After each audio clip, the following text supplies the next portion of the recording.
Kodi tiziti chuma cha dziko la Malawi chili pa moto? Takulandirani pano pa Shamina Narrates makamaka mu episode yoyambirira ya nkhani za ku Malawi.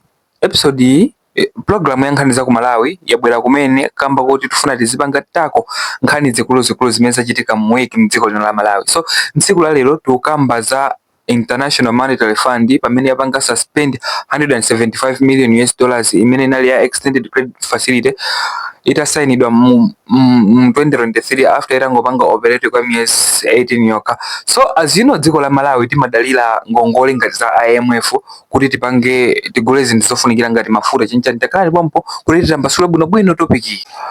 Pa 14 May mchaka cha 2025 bungwe la International Monetary Fund yapanga terminate agreement imene inalipo pakati pa dziko lino ndi bungweli. Agreement ndi ya extended credit facility ndipo mayembekezeka kuti pangalani kwa zaka zingapo ndipo inali ya ndalama zokwana 175 million Malawi kwacha. And zodabwisa kuti agreement yapanga terminate patangotha miyezi yokwana 16 if I'm not mistaken, I think 16 yomweyo. Komanso agreement inayamba mchaka cha 2023, that's mu November. So pamene kupangidwa terminate pa inangopereka ndalama zokwana 35 million mu 175 million. So tafesa nsarantsarani wake malingana ndi zimene zalembedwa pa tsamba la Reuters zikusonyeza kuti programu yapangidwa terminate kamba ka zifukwa zitatu. Chifukwa choyamba nchokuti dziko la Malawi lidakanika kupereka report imene ili necessary pa agreement kuti azithandiza kuti kupitirirabe, azipitiriza kuti kuthandizabe.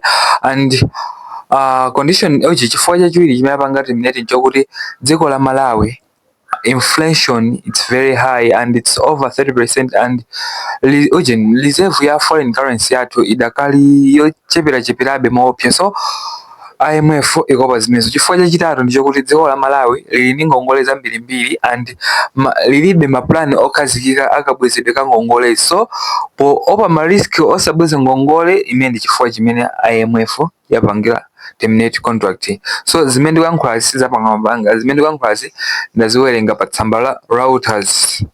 So boma la Malawi pakuyankhulapo pa nkhani makamaka munduna wa zachuma umene ukusogoledwa ndi Minister Simplex Chichola Banda wanena kuti zimene zizachitika chifukwa chokuti chama external factors ngati kolera, ma climate threat and achina El Nino.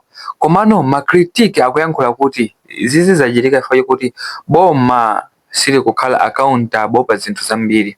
Kodi izi zikutanthauza chani ku dziko la Malawi? Chinthu chamba nchokuti pali kuthekera kuti mwina zinthu zitakukwera so mtengo. Chinthu chachiwiri nchokuti kwacha itakuluza so value. Chinthu chachitatu nchokuti ma essential materials zinthu ngati fertilizer, zinthu ngati mafuta zithaso kusowa so mdziko muno. And chinthu chachifolo chimene chingatipinja ife ya Malawi ndichokuti pali kuthekera kuti ma investors anthu amene amazapanga invest ma business yawo ndi zinthu zina mdziko muno atakuluza chikhulupiriro ndi dziko lino. So mtsogoleri wa dziko lino wakale Professor Arthur Peter Mutharika ayankhula kuti izi zachitika kamba kuti boma limene lilipoli likukanika kuyendesa zinthu zabwino makamaka ku nkhani ya chimayi. So anthu ena amanga azipembedzo akuyankhulanso kuti boma pamene zachitika izi boma lipewe kubwereka ngongole zimene sizabweza ndiwo koma akuzabweza ndi Malawi. So eno maganizo anu mukuona bwanji? IMF yanenetsa kuti itumiza anthu awo azafufuze mmene chuma chikuyendera mdziko lino la Malawi, and kazafufuza zikazakomera kasizakomera kumano next agreement imene itachitike pakati pa IMF ndi dziko la Malawi ikhala kuchokera zisankho za chaka chino za makamaka general elections zikachitika. So pakadali pano we are not hoping kuti IMF ibweza maganizo soon. Izi ndi zimene tinakubwereserani mu episode yoyambirira ya nkhani za ku Malawi. So pangani subscribe channel yako komanso tipangeni follow ngati mutiona pa TikTok. Paliponse pamene mulipo sejani Shamina Narrates mutipange follow kama mutipange subscribe osalo panga comment komanso panga share. Pangani makamaka mupange subscribe ndi kuti panga follow kuti mukhale munthu mmodzi wa mwayi owina chinthu chimene tichichula.